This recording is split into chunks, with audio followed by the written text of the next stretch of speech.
आता आपल्या आवडत्या मालिकेचे संपूर्ण भाग मालिका प्रसारित झाल्यानंतर लगेचच पाहू शकता फक्त सन नेक्स्ट वर. भारतातील प्रेक्षकांसाठी मोफत सेवा. अली, मला जेव्हा वेदने मारलं ना तेव्हा हे दोघे तिकडेच होते.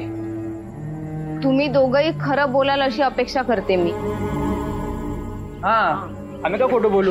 वेदचं असं म्हणणं आहे की संकेत माझ्याबद्दल खूप वाईट बोलत होता आणि लग्नाच्या नावाखाली तो माझी फसवणूक करतो म्हणून वेदने संकेतला मारलं. हे खरं आहे का?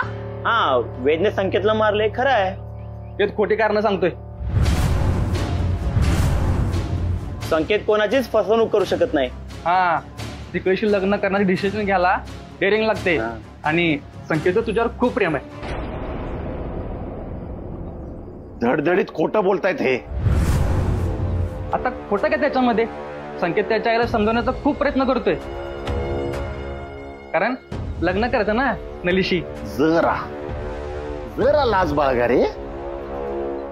तुला माहितीये त्या दिवशी हा त्यांना रंगवून सांगत होता की कसं त्यानं तुला घोळात घेतलंय आणि हे हसून एन्जॉय करत होते.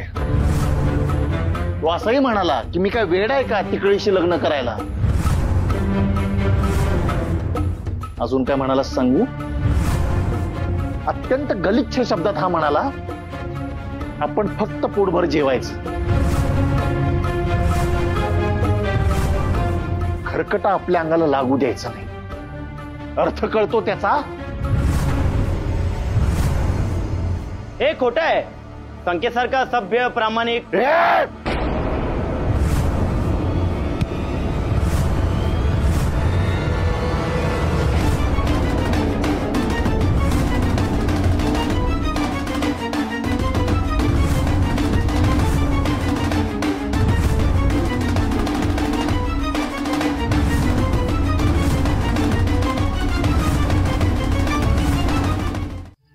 बघितलं का नली?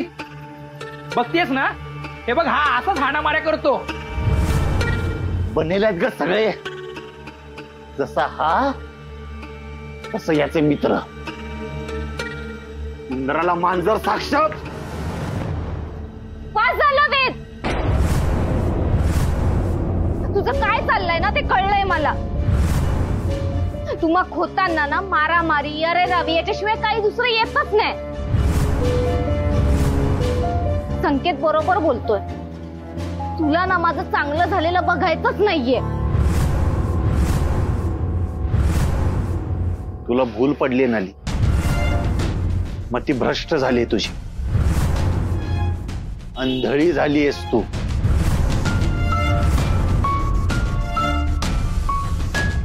एका क्षणात कळलं हा किती पाण्याचा आहे. त्याचं प्रेम आहे ना तुझ्यावर.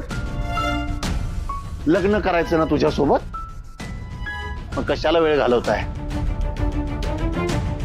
आज तू ऋषी आणि काकू जा याच्या घरी, भेटा ह्याच्या आईला. काय खरं ते कळेल ना. पण नाही, तू तसं करणार नाहीस. कारण तुला स्वतःला खात्री नाही. घाबरतीयस तू सत्याला सामोरं जायला.